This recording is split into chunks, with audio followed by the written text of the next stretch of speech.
there's also the side of you that's a political animal. I mean, you are, among people who know you, a billionaire who's not that crazy about capitalism. That's true. Tell me what... Well, I grew up in the 60s. I grew up in San Francisco. So I've been formed in a certain kind of way about, believing in democracy and believing in America. And I'm a very ardent patriot. Mm-hmm. But I'm also a very ardent believer in democracy, not capitalist democracy. And I do not believe that the rich should be able to buy the government. And that's just the way I feel. Is that the America you see, where the rich have bought the government? Well, come on. It's been that way for a long time. Mm. And it's just, it's not right. And it's not going to work. And will it change? Well, I hope it changes. I mean, it's hard because you got human nature. You got people, basically we got a country based on greed.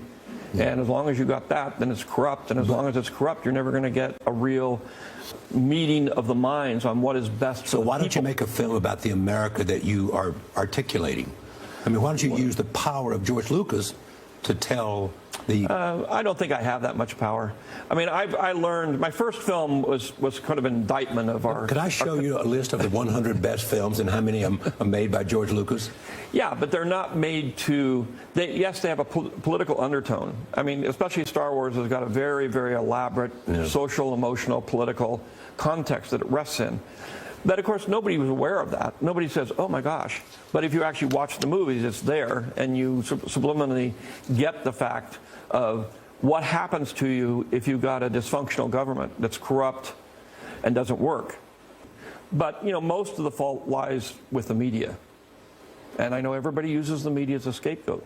But the things the media focus on, the sensationalism, the kind of simple answers, the not really telling the truth, is what creates a society where everybody gets really polarized, where they're afraid. The legal system, the financial system, the political system, they're all based on winner take all. But that's not a good society. That's not a good culture. That's a culture that is built out of a caveman mentality, where the guy with the biggest hammer wins.